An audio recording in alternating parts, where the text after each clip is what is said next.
एक प्रोसेस है शव साधना, मुर्दे के ऊपर बैठ के मुर्दे को जगाना।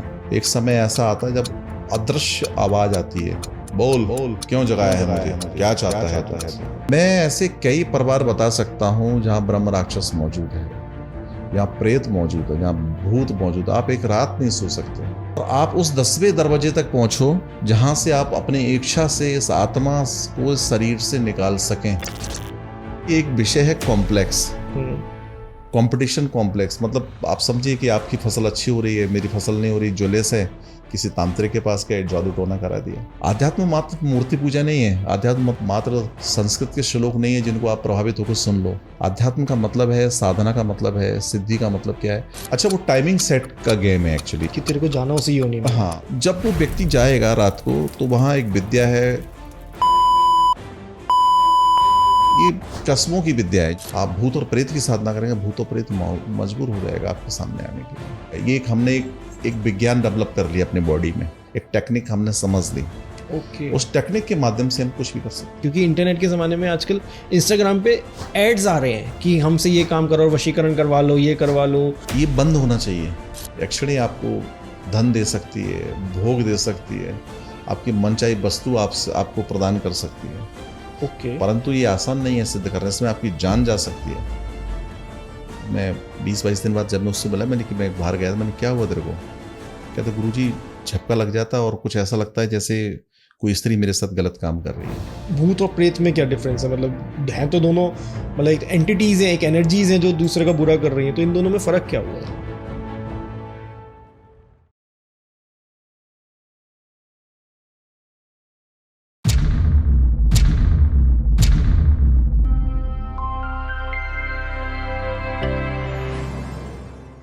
गुरुजी बहुत बहुत स्वागत है पॉडकास्ट बाबा में। हर हर महादेव। हर बुला ही लिया तुमने आके। फाइनली। कैसे हैं आप? बस महादेव महादेव, हर हर महादेव, हर घर में महादेव, हर क्षण में महादेव। आप पे तो कृपा है महादेव की, और मतलब आप अध्यात्म से जुड़े हुए हैं इतने, जी। और इतनी तरीके के आप, मतलब जो लोग परेशान होते हैं वो आपके पास आते हैं, और इतने तरीके के कार्य आपके थ्रू होते हैं। हाँ, ये बात सच है। वो भी महादेव की कृपा से ही हो रहा है। मतलब जिस टाइप के लोग आपके पास आते हैं, मतलब बिल्कुल भूत प्रेत से हाँ, जो पीड़ित होते हैं, मतलब परेशान होते हैं, कि मतलब जिनका इलाज कहीं नहीं हो पाता, कहीं उनका नहीं भी पाता। आपके पास आके हो जाता है। एक्चुअली जब मैं दिल्ली आया जी। तो लाडू सराय में मैंने मंदिर बनाया वहीं। तो वो समय ऐसा था कि हमारा जो बेल्ट है वो सारा जाटों का है। अच्छा। तो अधिकतर लोग क्या थे कि किसी की गाय दूध नहीं दे रही है, किसी की भैंस बीमार हो गई है, किसी के बच्चा नहीं हो रहा है। मतलब मैंने कहा ये कैसे होगा, मतलब मैंने भगवान ठीक है, और देखिए जहाँ से इनकम है, जहाँ से कमाई है, उसके लिए तो वही धन है, वही ईश्वर है। बिल्कुल। तो वो लोग तो बेचारे इस समस्याओं को लेकर बहुत परेशान थे, और ऐसा हुआ कि फिर उनके लिए कुछ किया, मतलब जानवरों के ऊपर ट्रीटमेंट किया, वो ठीक हुए। मंत्रों से जानवर ठीक हुए, मनुष्य ही नहीं जानवर भी ठीक हुए मंत्रों से। मंत्रों से।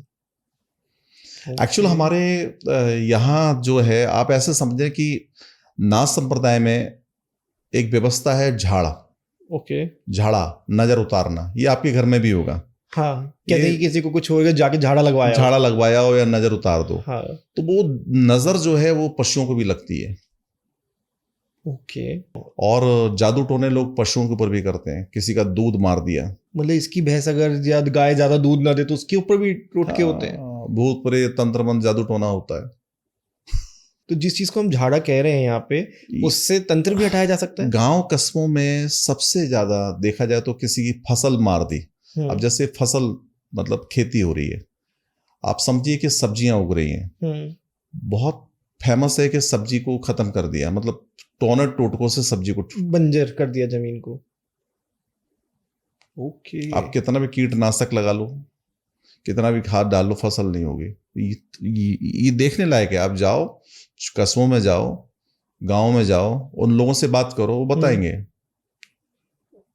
ईंट के भट्टे, ईंट के भट्टों के ऊपर तंत्र प्रयोग हो जाता है। अब ये मेरे पास तो क्लाइंट आते हैं, तो मैं तो शिष्य मेरे, तो मैं तो बता रहा हूँ ओपनली, मुझे भी इन सब चीजों का अनुभव नहीं था। ईंट के भट्टों पे कैसे हो सकता है? मतलब ईंट नहीं पकेगी, आप कितना भी नमक डाल लो ईंट नहीं पकेगी। आप अच्छी अग्नि के बावजूद भी, क्या बोलते हैं, व्यवस्था ठीक नहीं होगी। तो वहां पे कोई तंत्र होता है या तंत्र से बड़ी कोई चीज होती है जो वहां पे वो चीज होने नहीं देती? देखिए, एक विषय है कॉम्प्लेक्स, कंपटीशन कॉम्प्लेक्स। मतलब आप समझिए कि आपकी फसल अच्छी हो रही है, मेरी फसल नहीं हो रही, ज्वेलर्स है, किसी तांत्रिक के पास गए, जादू टोना करा दिया। नहीं, वो बात तो ठीक है कि कंपटीशन में दूसरे का बुरा कर रहे हैं, बट जैसे आप कह रहे हैं भट्टे पे जो ईंट नहीं पकड़ी, मैं कह रहा हूँ आग उसी प्रकार से जल रही है, अग्नि को बांध दिया, अग्नि स्तंभन प्रयोग कर दिया। इसको शुद्ध भाषा में ऐसा सोच सकते हैं। मतलब यह है कि आप इस वैसे को ऐसे समझ लीजिए कि जैसे आप नॉर्मल, मैं और आप बैठे हैं, किसी ने कोई कड़वा शब्द आपको बोल दिया, गाली दे दी समथिंग, तो आपका ब्लड प्रेशर हाई हो गया, क्रोध आ गया, पूरा स्ट्रक्चर चेंज हो गया। अब युद्ध है, मारने मरने वाली बात खड़ी हो गई है। तो बॉडी में जो तापमान बढ़ा वो एक छोटी सी घटना से बढ़ा, और वो ऊर्जा को एकत्रित करके हमने किसी भी मंत्र शैली में उसको ढाल लिया। ये हमने एक विज्ञान डेवलप कर लिया अपने बॉडी में, एक टेक्निक हमने समझ ली। उस टेक्निक के माध्यम से हम कुछ भी कर सकते हैं। यही मंत्र विद्या है, और इसके बाकायदा प्रोसेस है। तंत्र शास्त्रों में इसके बाकायदा प्रोसेस है कि कैसे कैसे किया जाता है, कौन कौन से अक्षर। मतलब आप समझ लीजिए कि जब आप एंग बोलेंगे तो आपका चित्त मतलब ये कपाल की तरफ जाएगा, जब आप हिरिंग बोलेंगे तो नीचे की तरफ उतरेगा, जब आप किलिंग बोलेंगे तो नाभि की तरफ जाएगा। मतलब आपका जो मुख है, जब आप रा बोल रहे हैं तो आपकी जीभ कहाँ जा रही है, जब आप ला बोल रहे हैं तो जीभ कहाँ, दंतक हो गई, जब माँ बोल रहे हैं तो जीभ कहाँ हो गई। तो अब मंत्रों से जो ऊर्जा पैदा हो रही है नाड़ियों से शरीर के अंदर, वही बाहर निकल के संहारक हो रही है, वही नुकसान पहुंचा रही है। यही तंत्र है। लेकिन जैसे अभी हमने पीछे झाड़ा की बात करी, कि हम कोई झाड़ा लगवाने जाता है तो उससे तंत्र भी हटाया जा सकता है। हाँ, ऑब्वियसली। ये झाड़ा खुद एक तंत्र है। झाड़ा बनाए इसीलिए थे। कलयुग के प्रारंभ में ऐसा कहा जाता है कि नाथ संप्रदाय ने जब देखा कि लोग बीमार हैं, नेहरूआ, ढोरुआ, अखियाई, कखियाई, पीलिया, इनके इलाज नहीं है, और जो सिर्फ पानी से या फसल से या कीड़ों से ये सब बीमारियां पैदा होती हैं, वायरस टाइप का कुछ सोच लें आज हम।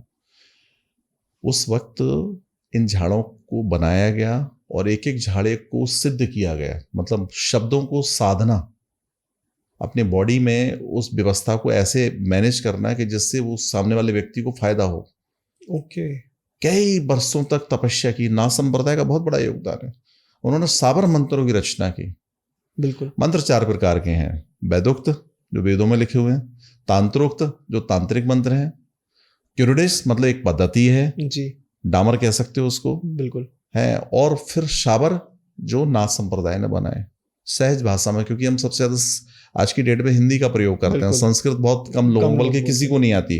अगर आप देखें तो 1% लोग भी हिंदुस्तान में संस्कृत नहीं जानते, जो पहले थे वो जा चुके हैं। हाँ, आप पूजा पाठ के मंत्रों को समझ लीजिए, संस्कृत में वो अलग, लेकिन संस्कृत भाषा में वार्तालाप करना अलग विषय है। बिल्कुल। तो तंत्र को उसी भाषा में ढाला गया, कन्वर्ट किया गया। और नाथ संप्रदाय ने क्या किया, जब झाड़े बनाए तो खासकर बीमारियों को, रोगों से मुक्त करने के लिए बनाए, और उसमें सबसे बड़ा विषय था भूत, प्रेत, पिशाच। ये सब अलग होते हैं। हाँ, सब अलग अलग योनि है, अलग अलग। भूत और प्रेत में क्या डिफरेंस है? मतलब है तो दोनों, मतलब एक एंटिटीज है, एक एनर्जीज हैं जो दूसरे का बुरा कर रही हैं, तो इन दोनों में फर्क क्या हुआ? देखिए, जो व्यक्ति यंग है वो मर गया, मरने के बाद उसकी जो आत्मा भटक रही वो भूत है।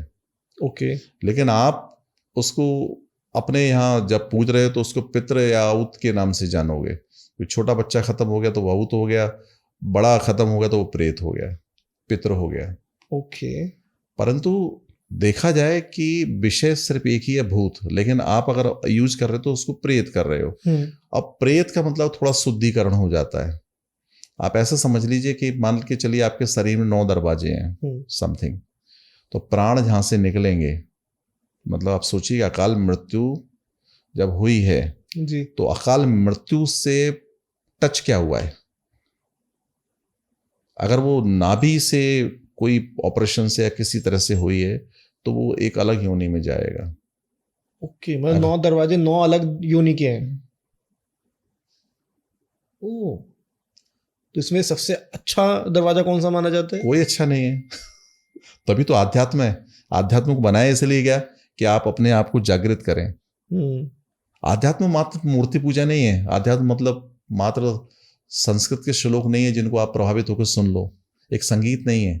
आध्यात्म का मतलब है, साधना का मतलब है, सिद्धि का मतलब क्या है?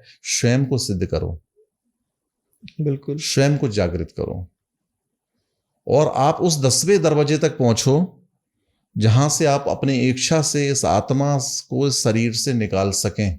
खुद दरवाजा बनाओ वो अपना, मतलब वही आया इसका अध्यात्म के लीन हो जाओ। बिल्कुल, जो ये सहस्रार है, इस बिल्कुल। सहस्रार से आप सारे विषय जो है ना यहीं से पैदा होते हैं। विषय वस्तु ही एक्चुअली ये है, थोड़ा आध्यात्म का विषय ये है। बिल्कुल। थोड़ा सा प्रेतों के बारे में बात करना चाहूंगा मैं। Interesting subject. हाँ, इंटरेस्टिंग सब्जेक्ट भी है। और आज के टाइम में जैसे पॉडकास्ट की दुनिया आई है, प्रेतों के बारे में बहुत कुछ सुनने को मिलता है, लेकिन अभी तक मुझे किसी मतलब एग्जैक्ट और एक एक्सपर्ट की राय नहीं मिली है कि ये होता क्या है। क्योंकि कहने को तो लोग बहुत कुछ कहते हैं, बट प्रेत है क्या? मैं सिंपल शब्दों में समझाता हूँ। अकाल मृत्यु हुई, ठीक है, किसी भी व्यक्ति की घटना दुर्घटना में, या किसी ने हत्या कर दी समथिंग, उस व्यक्ति को शमशान ले जाया जा रहा है, ठीक है, और ले जाने के बाद उसको जलाया जा रहा है।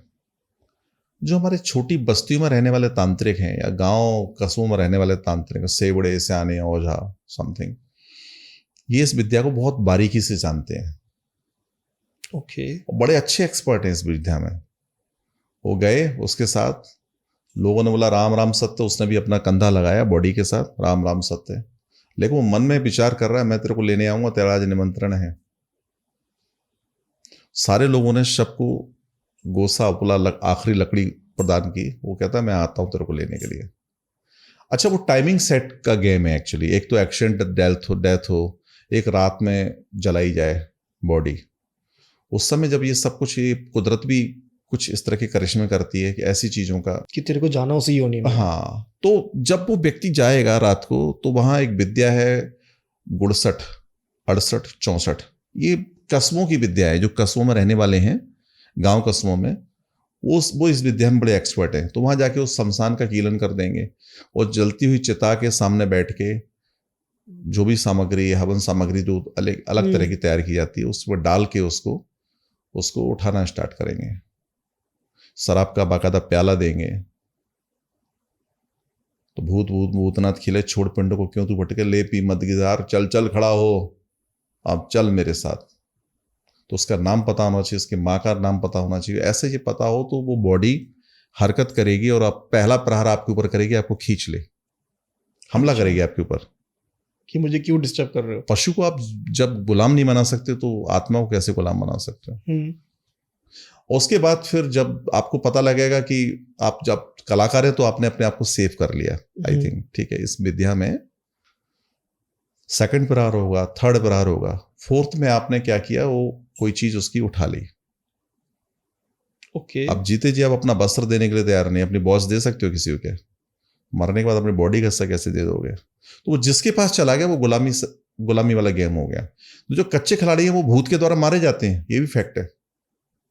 अब भूत ऐसे ही समझ में आएगा जैसे मैं समझा रहा हूँ, अन्यथा भूत के विषय में समझना बड़ा मुश्किल है। इसमें बस एक वही आ रहा है, जैसे आपने कहा कि वो अपने आप खड़े हो जाते हैं। तो ज्यादातर जो हम वीडियो आजकल वायरल होती है नेट पे, हम देखते हैं कि बॉडी अपने आप उठ के चिता में से बैठ जाती है, आवाज आ रही, तो वही चीज होती है। वो वही चीज है।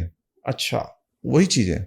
हालांकि उसको वैज्ञानिक अलग दृष्टिकोण से मानता है, क्योंकि बॉडी का कोई पार्ट गैस बनी, कुछ ऐसा हो तो उसके समथिंग वो भी हो सकता है। लेकिन हाँ, ये भी फैक्ट है,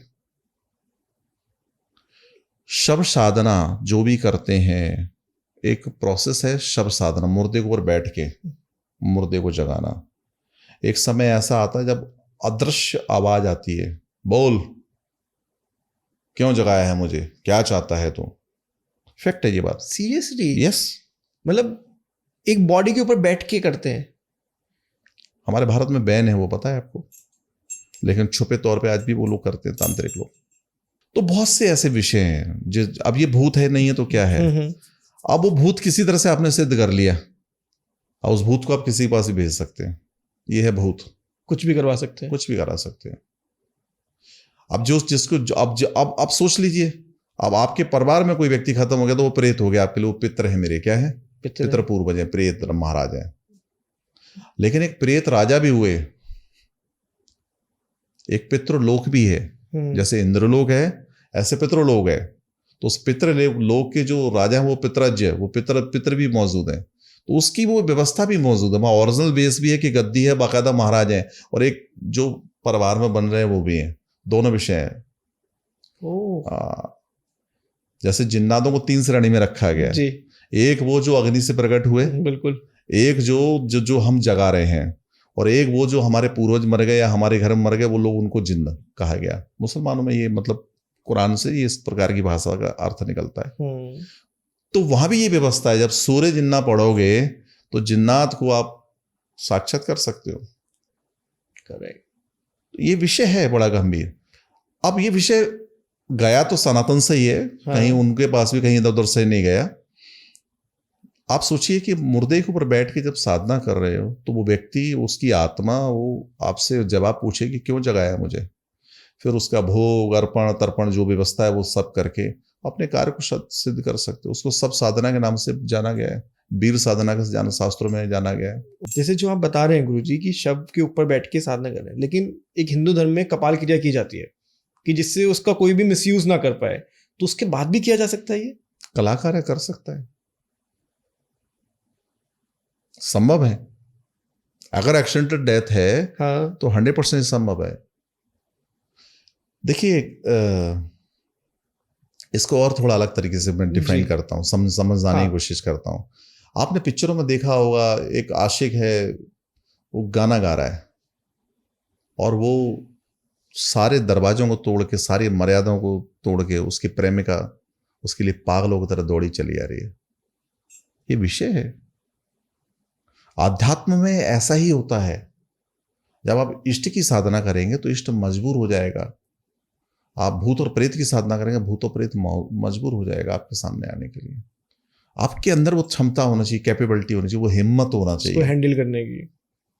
तो कई बार ये जिसने बुलाया उनके ऊपर भी अटैक करते हैं, उनको सिद्ध करने के बाद भी मर जाते हैं तमाम दांद्रे। हाँ, ओके। और जैसे अभी आपने बताया कपाल क्रिया करने के बाद भी उनको एक्सेस किया जा सकता है अगर कोई करना चाहे तो। हाँ, तो और क्या करना चाहिए कि जिससे वो चीज ना हो, कि अगर किसी का अकाल मृत्यु हो जाए किसी के, जो होना है वो तो होके रहेगा, उसको आप और मैं कोई नहीं टाल सकता।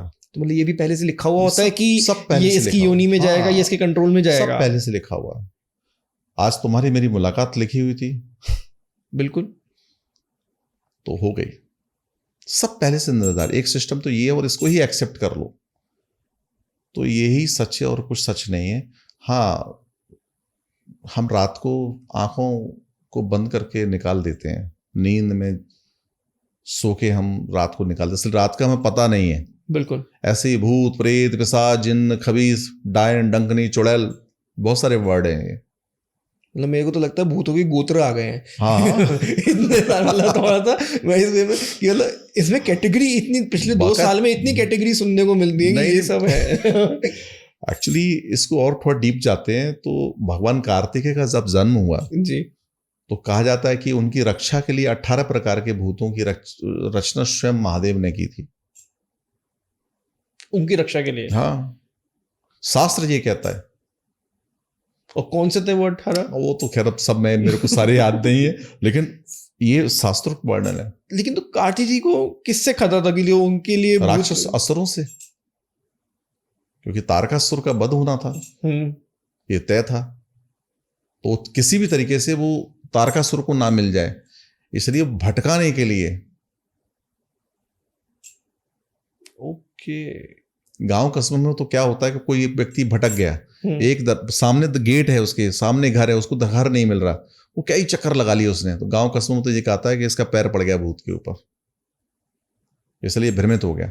और फिर वो जब तक कहीं थोड़ी देर बैठ के रिलैक्स नहीं कर लेगा तब तक उसको घर नहीं मिलेगा, वो रास्ता नहीं मिलेगा। अच्छा, गांव कस्बों तो ये तक कहा जाता है। मतलब इसको वो देजा वो भी कहा जाता है कि एक ही जगह पे घूमे जा रहा है पर्सन, कि उसको रास्ता मिल ही नहीं रहा है कि जाना कहाँ है। वो बार बार देख रहा मैं तो यहीं पे आ गया दोबारा, इसी पेड़ पे दोबारा खड़ा हुआ है। तो ये भ्रमित कर देने वाला ये कैंप जो है ना वो वहीं से आया। अच्छा। आपका तो मतलब सामना हुआ ही होगा, मतलब ऐसे ये जितने भी सारे मैंने तो शमशानों में बहुत समय व्यतीत किया है। आपने करिए शव हिंदुस्तान के सभी शमशानों में लगभग बड़े बड़े जितने शमशान है, चाहे वो कामाख्या का हो, चाहे वो तारापीठ का हो, फिर बनारस का हो, उज्जैन का हो, चामुंडा को, सब में ही मैंने साधनाएं की हैं जहां तक है। आपने करिए? हाँ। नहीं, शव साधना देखिए, साधना की बहुत सारी बातें सीक्रेट्स होती हैं, कह भी सकते और नहीं भी कह सकते। सिर्फ मानसिक संकल्प हो सकता है कि आप सोच लीजिए कि आप ये कुर्सी पे बैठे हैं, आप अगर क्षमता रखते हैं तो आप विचार कर लीजिए कि मैं ऐसे ही किसी सब के ऊपर बैठा हूं। तो जब आपके ये विचार दृढ़ हो जाएंगे तो आप यहाँ बैठ के भी साधना कर सकते हैं। आपको जाने की जरूरत नहीं है, परंतु उस स्टेज तक पहुंचने के लिए एक लंबी प्रक्रिया चाहिए, धैर्य चाहिए। आप सोचिए कि कुछ लोग बलि प्रथा करते हैं, अभी भी है? हाँ, क्यों, वहां कामाख्या में बलि प्रथा है, पशु बलि प्रथा नहीं है क्या? आज भी वो देवी को प्रसन्न करने के लिए वहां पशुओं की बलि की जाती है। तो इसका भी एक बड़ा कॉन्सेप्ट है। आप एक घिया ले लीजिए, उसकी मछली बनाइए, पानी डाल के प्राण प्रतिष्ठा कर दीजिए, उसको काट दीजिए, हो गया विषय। सब कुछ हमसे ही जुड़ा हुआ है, बिल्कुल। व्यवहारिक तौर पे कोई भी कर्म करने की आवश्यकता नहीं है। तो जो ज्ञानी लोग हैं वो इस कर्म को करते हैं। मतलब मैं ये देख रहा हूं कि हर तरीके से तंत्र हर चीज में जुड़ा हुआ है हमारे साथ। गांव कस्बों में कड़-कड़ में बसा हुआ है। आप सोचिए, गांव के बाहर वो जो देवी या देवता का मंदिर है वो कर क्या रहा है? वो देवी देवता का मंदिर पूरे गांव की रक्षा कर रहा है। हम जैसे से शिक्षित होते जा रहे हैं, हम उस संस्कृति को भूलते जा रहे हैं। एक्चुअल सच तो ये उसी संस्कृति ने हमारा निर्माण किया है। और देखिए, बड़ा विषय है, जिस दिन से मंदिर और टॉयलेट घर के अंदर आ गया उस दिन से बहुत ज्यादा कलेश हो गया। टॉयलेट का मतलब राहु, मंदिर का मतलब बृहस्पति। तो चांडाल योग हमने घर के अंदर खुद बना लिया, इसलिए कलेश है। तो पहले गांव में मंदिर अंदर होता था और टॉयलेट बाहर होता था। पहले खेतों में जाते थे लोग, घूमने जाते थे, सैर करते थे, तो वो सब चीजें छूट गई। तो हम जो तैयार कर रहे हैं आज के माहौल में, ऐसे ढलते जा रहे हैं, ठीक है, आज की आवश्यकता ऐसी है, समय के साथ चलना पड़ेगा, वरना हमको ही पिछड़ा कहा जाएगा। ये कहावत आती है। नहीं, फैक्ट है ये बात। हाँ, हालांकि राजा महाराजा वो उस शैली में जीते थे जिस शैली में हम आज जी रहे हैं। आज सब राजा हैं, इस कलयुग में सभी राजा हैं, ये भी फैक्ट है। बिल्कुल। थोड़ा सा एक एंटिटी और एक मतलब इन्हीं के परिवार से, भूतों के परिवार से एक और आता है, 1.5 फुटिया करके एक आजकल एक्चुअल तो एक मसान है वो। अच्छा। हाँ, 1.5 फुटिया मतलब 1.5 फुट का। वो क्या होता है, मतलब मैं जानना चाहूंगा। एक छोटा बच्चा जब खत्म हो गया, हाँ, तो एक तंत्र प्रक्रिया से उसको सेना बोलते हैं, से लेना, जगा लेना। वो एक मसान है जमुना किनारे। यहाँ दिल्ली में दुनिया भर के लोग बैठे हैं, रात में जाओगे तो शमशानों में जमुना किनारे बैठे होंगे, कुछ कुछ करते रहते हैं। तो उसको वो जगाते हैं, उस प्रक्रिया से मसान को जगा लेते हैं। जगाते कैसे, मतलब उनके पास कोई बॉडी होती है या फिर अपने सोच के जगा रहे हैं? कई तरीके से प्रोसेस है। एक तो थोड़ा सा डीप में बात करना चाहूंगा, मतलब इस वाले पे मैं आपसे। ये विषय बड़े अलग हैं, क्योंकि जो लोग देखेंगे वो पता नहीं क्या क्या करने लगेंगे। नहीं, हम ये नहीं बता रहे करना कैसे, बट मैं जानना चाहूंगी इसमें आप ये समझिए, ये मात्र गुरु और शिष्य विधान है, जो गुरु मात्र शिष्य को ही बताता है। अब हमारे यहाँ एक विषय है बुलाकी मसान और तेलिया मसान। बुलाकी मसान सबसे ज्यादा वाल्मीकि समाज में प्रसिद्ध है। ओके। आप समझिए, घर घर बाबा ले लिया मैंने, तो मेरे पास बाबा खेल रहे हैं। आगरे में एक दरगाह है कमाल खाकी, आपको पता होगा शायद, उसके सामने बुलाकी मसान का स्थान है। वो मसान मतलब छोटा सा बच्चा, 1-1.5 साल का बच्चा जो 1.5 फुट का है। कितने फुट का है? 1.5 फुट का। 1.5 फुट का। वो जाके लोग मर गया घर में किसी तरह से, उसको जाके गाड़ा है, उसको जगा लिया उन्होंने। उसकी कई सारी प्रक्रियाएं, उसको प्रत्यक्ष लाके भी जगाने का विधान हो सकता है, यहाँ बैठ के भी उस आह्वान कर सकते हैं, वो आएगा बाकायदा। तंत्र में सबसे ज्यादा प्रबल और तीव्र प्रहारक प्रोसेस वही है आज की डेट में। 1.5 फुटिया मसान, जिसको 1.5 फुटिया कह सकते हो, और जिसको बुलाकी बोल सकते हो, तेलिया मसान बोल सकते हो, क्योंकि वो कई नामों से जाना जाता है। और ये कितने साल तक का बच्चा होता है? 1.5 साल का, 2 साल का। और जैसे कई बार देखा जाता है कि जो गर्भ में ही बच्चे की डेथ हो जाती है, उसको कच्चा मसान बोलते हैं। अच्छा। हाँ।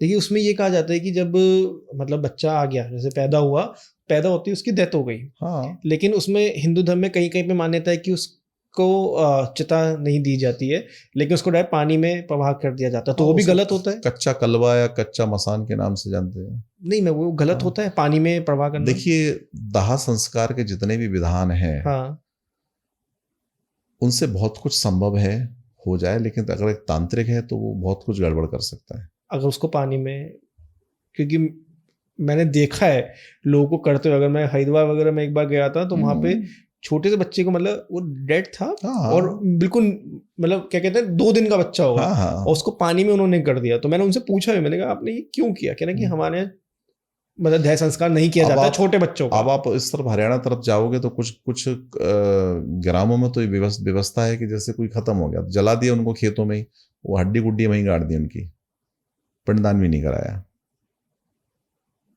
मैं ऐसे कई परिवार बता सकता हूं जहां ब्रह्म राक्षस मौजूद है, जहां प्रेत मौजूद है, जहां भूत मौजूद है। आप एक रात नहीं सो सकते। बताइए, उस घर की सत्ता को कोई और ही चला रहा है। मतलब आपने एक्सपीरियंस किया है वहां पे? मैं तो प्लीज बताइए। मैं तो डॉक्टर हूँ। मतलब जिसके घर में समस्या वो ढूंढता डालता मेरे को आएगा, ले जाएगा, गुरु महाराज समस्या को, संकट को हारो। सबसे पहला उसमें वास्तु दोष है। अच्छा। साउथ और वेस्ट का कोना बड़ा है, ठीक है। उसके दादा परदादा जो है वो पेट की बीमारी से या हृदय या ब्रेन की बीमारी से मर गए और मुक्त नहीं हुए, और उनकी सारी की सारी पुरानी सामग्री रखी है। और उन्होंने क्या किया मरने के बाद की बात बताऊं, सारे खानदान में लड़ाइयां करवा दी ताकि वो समझ ना पाए कि कौन पीछे पड़ा है इनके। और वो इतने संपन्न होकर भी आज धीरे धीरे दरिद्री हो गए, परेशान हो गए। अपनी प्रॉपर्टी है गांव में लेके छोड़ के आ गए। ये ब्रह्म राक्षस के लक्षण है। और जिस घर में ब्रह्म राक्षस है, आप सोचिए कि आप साउथ और वेस्ट के कॉर्नर में आप मकान दरवाजा निकाल के या कोना बड़ा है उस घर में आप रह रहे हैं, उस घर को आप आसानी से छोड़ नहीं सकते। जान ही नहीं देगा वो जान ही नहीं देगा। आप भागो और वो पीछा करेगा आपका, रोएगा वो, चाहे दुनिया में कहीं चले जाओ, आपको वापस आना पड़ेगा। आपको नुकसान नहीं पहुंचाएगा लेकिन आपको वहां से जाने नहीं देगा। उसके लिए हम पक्षीराज भैरव जैसे प्रयास करते हैं और उसको बोलते हैं घर के अंदर चर्चा भी मत करो कि मैं घर छोड़ के जा रहा हूं, बस जो मन में है बस कर दो, चुपचाप से सामान पैक करो, भाग जाओ, कि उसको पता ही ना चले।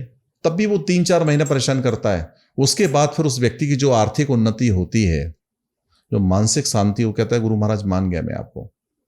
और कई बार तो ऐसा होता है कि तुम्हारे घर में मान के चलो ब्रह्म राक्षस का दोष है, इस तरह की घटनाएं हो रही हैं, और कोई तांत्रिक आया, वो तांत्रिक को जाके मार देगा।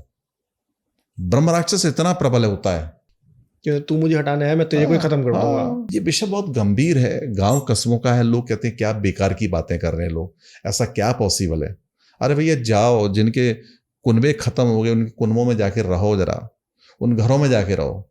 मैं दे दूंगा एड्रेस, वहां जाओ। आप खुद कहोगे आप उनके घर में मदद कर रहे हो, थोड़ा सा भी आपने कुछ करना स्टार्ट कर दिया, आप बीमार होना स्टार्ट हो जाओगे। आप कहोगे यार मैं तो हट्टा कट्टा हूं, मैं स्वस्थ हूं, हनुमान जी का पाठ करता हूं, ये भी करता हूं, गायत्री करता हूं, उसके बावजूद भी आप मारे जाओगे। ब्रह्म राक्षस बहुत डेंजर है। आपके ऊपर हुआ है कभी? मेरे को तो पूरी जिंदगी हो गई युद्ध लड़ते हुए। बहुत किस्से हैं। एक जहां फरीदाबाद में एक घर था, बेसमेंट के अंदर क्या बोलते हैं, ये पंखा लगा हुआ था।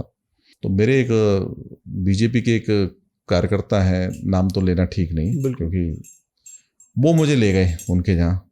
हम उनके घर में प्रवेश करके बैठे हैं, मतलब सारा घर ठीक है लेकिन बेसमेंट के अंदर उन्होंने बैठक बनाई हुई है। वो अचानक पंखा चालू हो गया चलना, और बहुत स्पीड से नहीं, नॉर्मल स्पीड, जैसे बिल्कुल हवा से चल रहा, जबकि हवा नहीं थी। वो पंखे की अगर ठीक से अगर साउंड पे फोकस किया जाए तो वो बोल रहा था भाग जा यहाँ से, क्यों आया यहाँ, भाग जा यहाँ से, क्यों आया यहाँ। मतलब अच्छा, इसको क्या कहोगे? जो व्यक्ति मेरे साथ आया तो उठ के बाहर भाग गया, बोले गुरु महाराज आप ही संभालो। उसका इतनी जोर से दरवाजा बंद हुआ कि जैसे किसी ने जोर से मारा हो, और दरवाजा एक तरफ इधर हो गया, एक तरफ, मतलब दरवाजा टूट गया बीच में से। वो व्यक्ति आज भी गवाह है, मैं नाम बता सकता हूं लेकिन ठीक नहीं होगा। नहीं, अगर सांसद से तो बिल्कुल नहीं। और फिर उस घर को ठीक किया, उस बेसमेंट को भराया, ऐसा लग रहा था बस रो रहा है वो। वहां पे कैद था, क्या था मतलब? 10 दिन का प्रोसेस था, 10 दिन हमने उस प्रोसेस को किया। 10 दिन के बाद वो जाके ब्रह्म राक्षस का युद्ध खत्म हुआ। आप सोचिए, मैं खुद गवाह हूं, और मतलब ये करीब 10 साल पुरानी घटना है, आज की घटना नहीं है। इस दौरान आपकी बात हुई उससे? हाँ हाँ। क्या कहता था, मतलब क्या है, मतलब क्यों यहाँ पे है, क्यों परेशान? वो दादा परदादा एक्चुअली क्या है, 2-3 तरह की बातें ब्रह्म राक्षस के विषय में। अकाल मृत्यु हो गई, या मैंने पूरी दुनिया से इकट्ठा करके पैसा अपनी औलादों के लिए इकट्ठा किया, औलादें छोड़ छोड़ के भाग जाएं, तो मेरी आत्मा तो रोएगी ना कि ऐसा क्यों हुआ।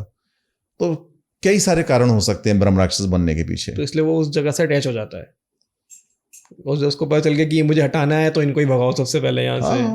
फैक्ट है।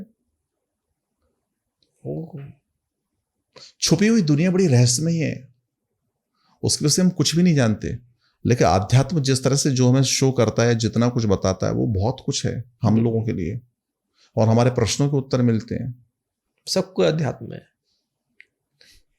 गुरु, तो फरीदाबाद का आपने बताया, लेकिन दुनिया बहुत बड़ी है। हाँ। तो मतलब दिल्ली साइड के भी इतने किस्से सुनने में आते हैं, मोस्टली पहाड़ों के भी बहुत ज्यादा सुनने में आते हैं। तो और कहीं पे ऐसी कोई घटना हुई है जहाँ पे मतलब आपको भी लगा हो कि मतलब यार ये क्या ही चीज से सामना हो रहा है? देखो, गुड़गांव में एक मशहूर परिवार है।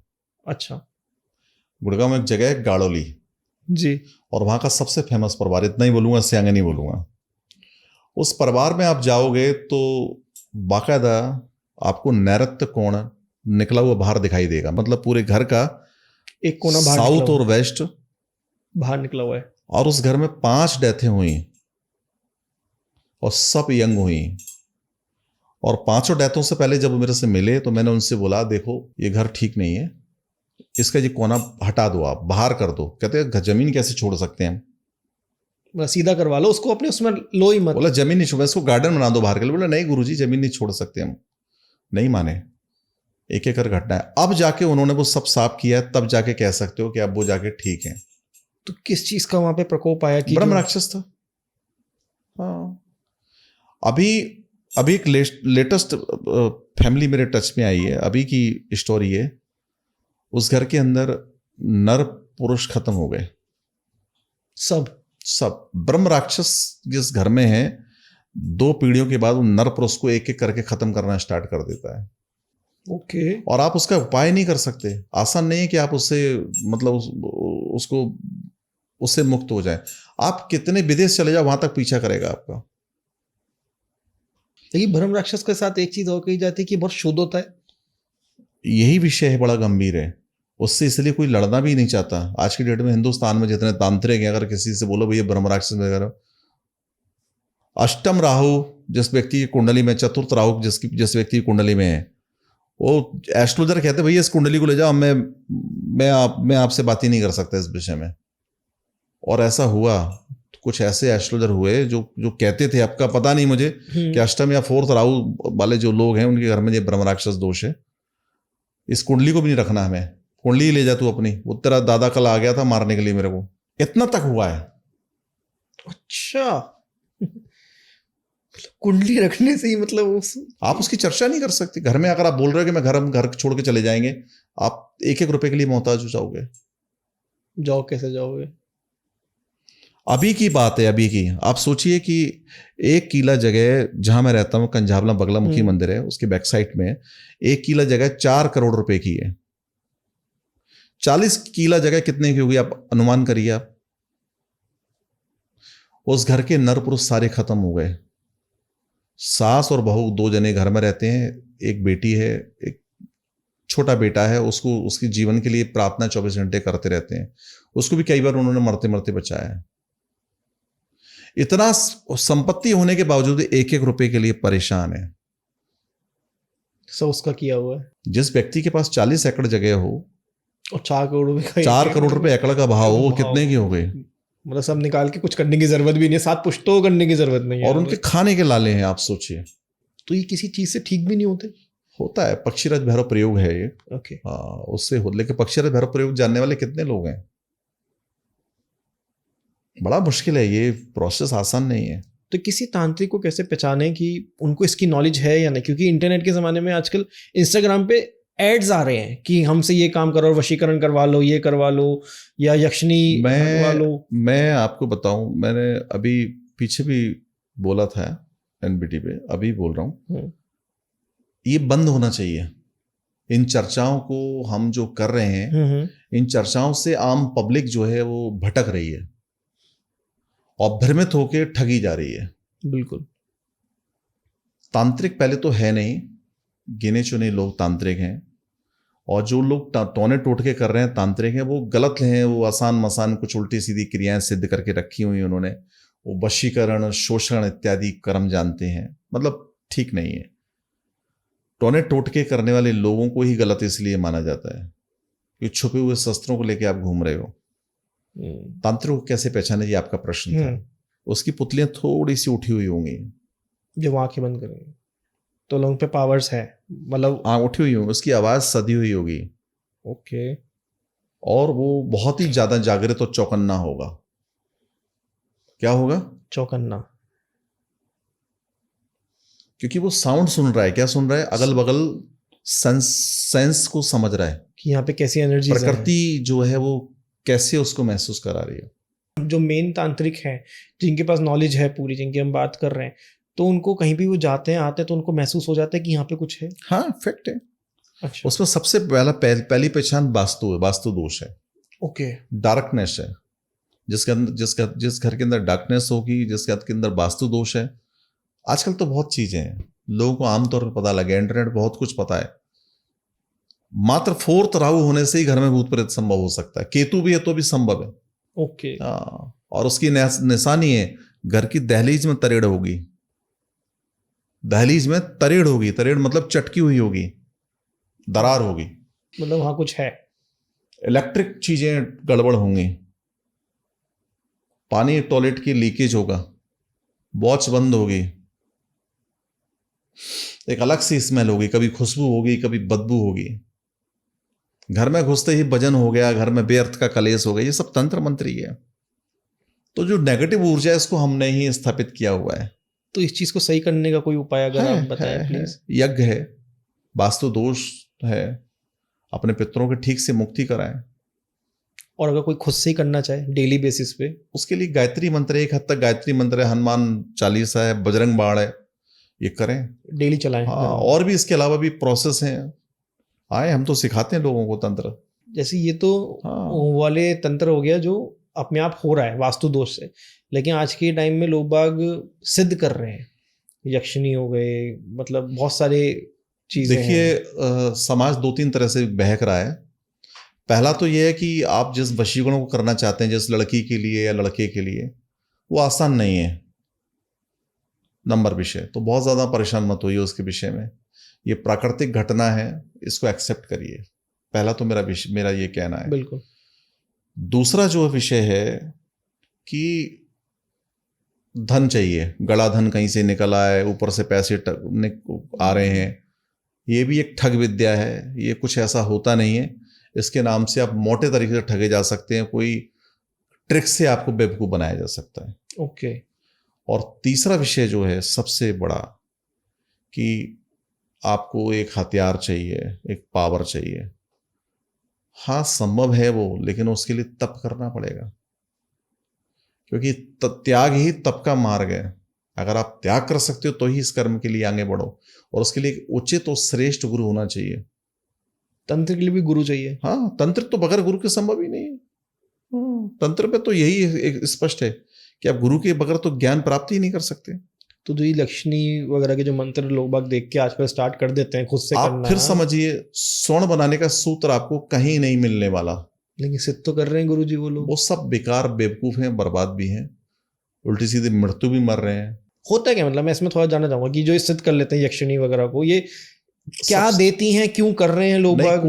कोई यक्षिणी धन आकर नहीं देती, सब व्यर्थ है, मूर्ख बनाने वाली बातें हैं। नहीं, होती क्या है, मतलब मैं इसके बारे में जानना चाहूँगा। एक जैसे यक्ष जैसे योनि है, मतलब जैसे हम मनुष्य हैं, ठीक है, ऐसे एक अदृश्य जाति है यक्ष। महादेव को भी यक्ष माना जाता है। ओके। ऐसा माना जाता है ये परग्रही ही है, और इस धरती पर रूप बदल के रहते हैं हजारों वर्षों से। और जब हम उनको बुलाएंगे, उनका आह्वान करेंगे, तो साउंड से वो लोग प्रेरित होके आ सकते हैं, हमें स्वप्न में या आभास करा सकते हैं। और जब वो श्योर हो जाएं या एक मिरेकल टाइप की व्यवस्था हो जाए तो साक्षात भी हो सकते हैं। आप तुम्हारा पूरी तरह समर्पण देख लें तो वो साक्षात भी हो सकते हैं। यक्षिणी क्या देती है? यक्षिणी आपको धन दे सकती है, भोग दे सकती है, आपकी मनचाही वस्तु आपको प्रदान कर सकती है। ओके। परंतु ये आसान नहीं है सिद्ध करने, इसमें आपकी जान जा सकती है। आपको पैरालिसिस हो सकता है, आप मानसिक रूप से अपंग हो सकते हैं। कितने टाइम में सिद्ध होती है ये?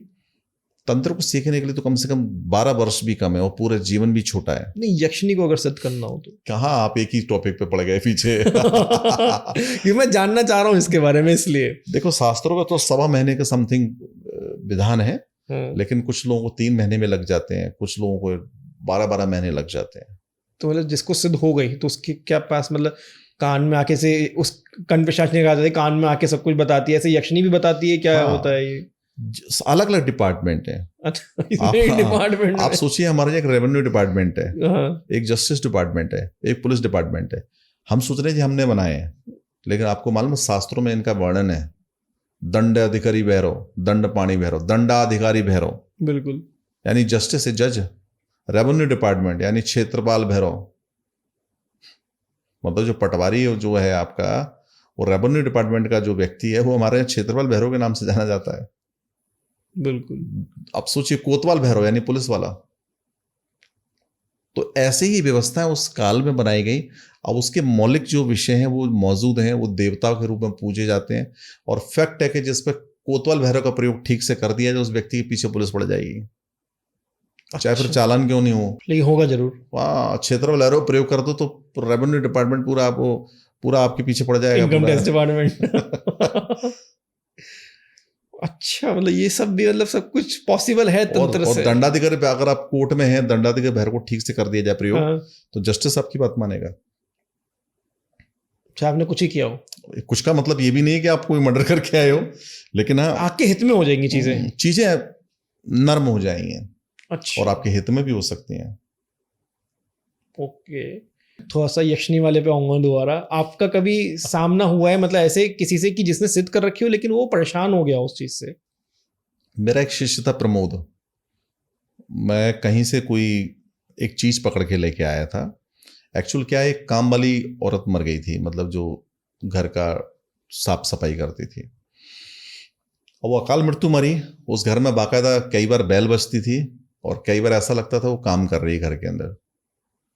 और कई बार कुछ ऐसा लगा मालकिन को, या कुछ पता नहीं बीमार टाइप होने लगी, बहुत कुछ ऐसा। तो मैं गया तो मैंने फील किया कि हाँ ऐसा कुछ है। तो मैं उसको एक लॉन्ग पर उसको किसी तरह से कैद करके ले आया अपने टेम्पल में, मैंने एक जगह रख दिया। मेरा शिष्य था प्रमोद, पुजारी था, अच्छा पुजारी था मंदिर में।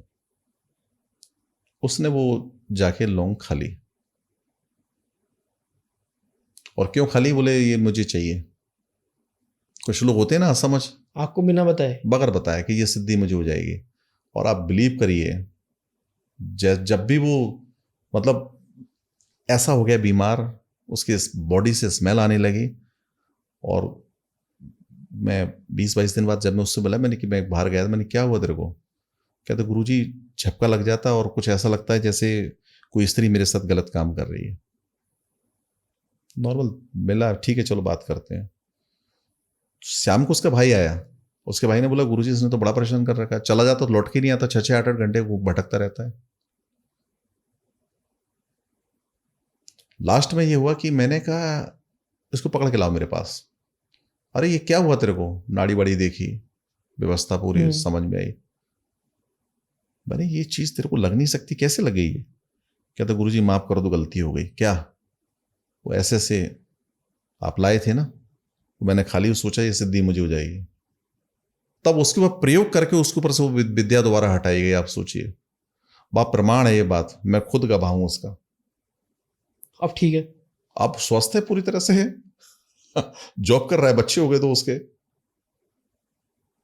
मतलब एक लौंग के चक्कर में वो पूरा इंसान हिल गया। हाँ, कई बार कहते हैं कि जो नींबू मिर्च हमारे घर के बाहर टांगा जाता है, उस पे कभी किसी का पैर आ जाए तो वो भी एक नेगेटिव माना जाता है। तो वो तिराए पे चौराहे पर क्या है, जैसे आपके ऊपर कोई भूत प्रेत है तो चीजों को उसार के फेंक दिया, किसी ने पैर रख दिया, संभव है उसके पास चली जाए वो चीज।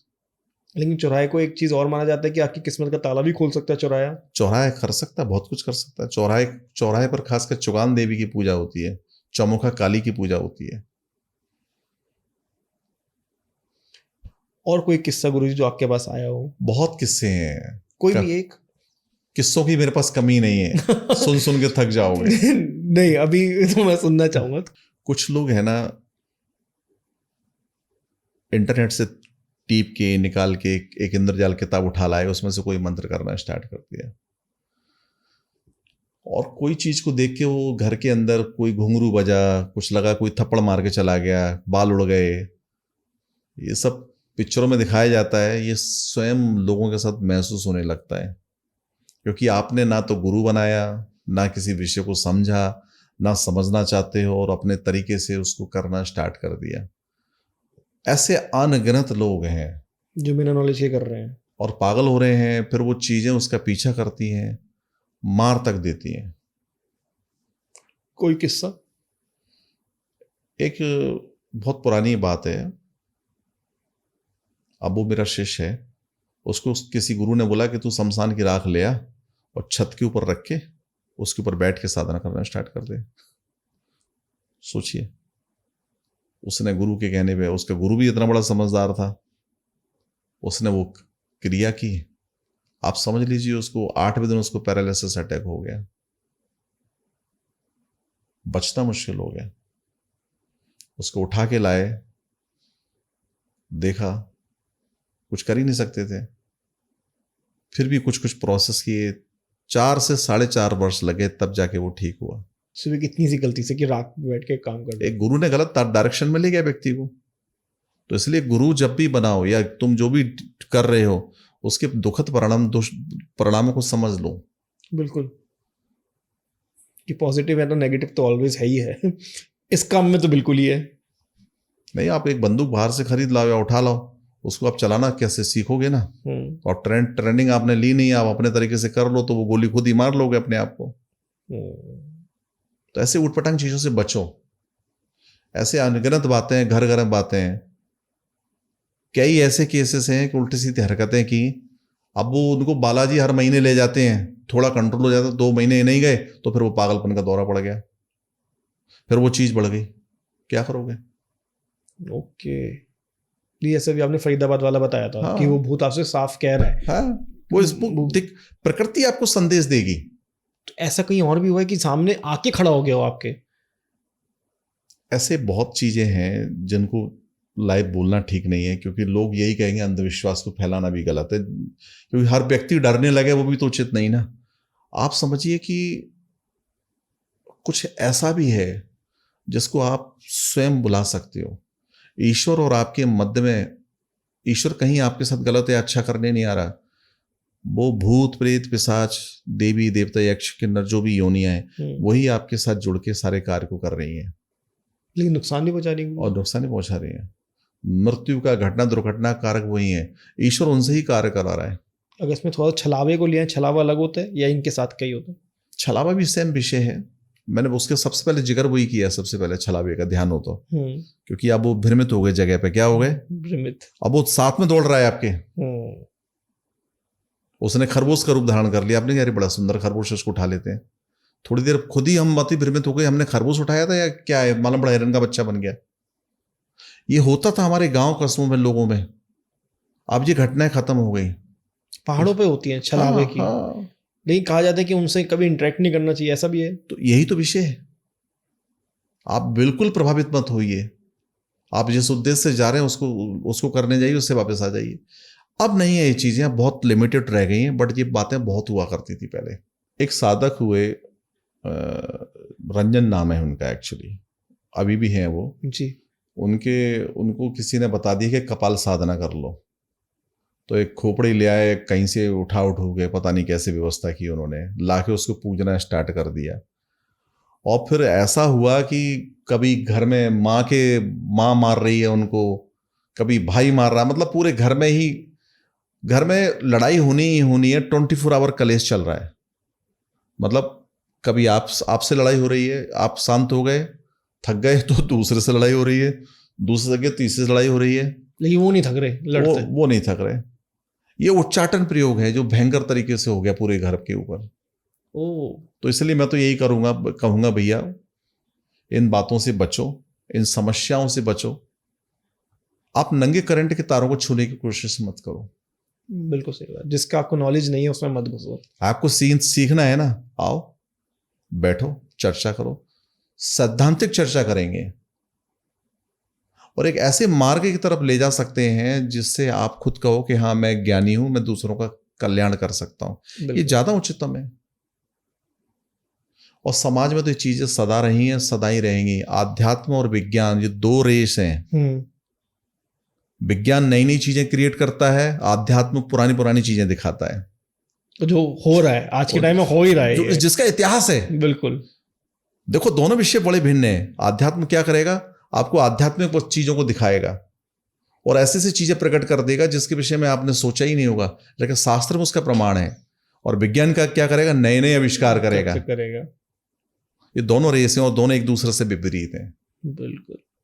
अगर कोई किसी के ऊपर कोई तंत्र विद्या करवा रहा है और उसको शक हो रहा है कि ये मेरे ऊपर किसी ने कोई तंत्र विद्या करी है या मैं बीमार रहने लग गया, मेरा दिमाग नहीं लग रहा है किसी चीज में, तो अपने आप को चेक कैसे कर सकता है? देखिए, मारण, मोहन, वशीकरण, स्तंभन, उच्चाटन, विद्वेषण ऐसे 60 कर्म का विधान है। इसके अलावा सूलन, कीलन ऐसे बहुत सारे प्रयोग हैं। जब डॉक्टर समझ में नहीं आ रहा, जब आपकी समझ में नहीं आ रहा, तो आप कोशिश करिए किसी ज्ञानी से मिलिए, उसको बताइए अपनी बात, वो जरूर आपको एक अच्छा रास्ता देगा। नहीं, वो तो जाएंगे ही जाएंगे। हाँ, लेकिन लोग ना फर्स्ट स्टेज पर जाने से डरते हैं कि एकदम तो अपने आप अगर घर में अगर कुछ तरीके होते हैं देखने के, आप एक फल ले लीजिए या 5 तरह की मिठाई ले लीजिए, 7 बार अपने ऊपर से उतरवा के कहीं फेंकवा दीजिए, उससे आप तुरंत ठीक हो जाएंगे अगर ऐसा कुछ है तो। अच्छा। लेकिन अब जिसने उतारी है उसके ऊपर उस पर उसका इफेक्ट है, तो फिर आप किसी तांत्रिक को पकड़ लीजिए तुरंत। मतलब जिसने उतारी, मतलब मान लेते हैं मतलब आपने जैसे आपके ऊपर से मैंने कुछ उतारा किया, हाँ, तो वो चीज अब आपके ऊपर से हटके उस व्यक्ति के ऊपर अटैक कर रही है। और अगर जिस व्यक्ति के मतलब जिसको शक है कि मेरे ऊपर कुछ है, वो खुद ही उतार के कर सकता है या नहीं?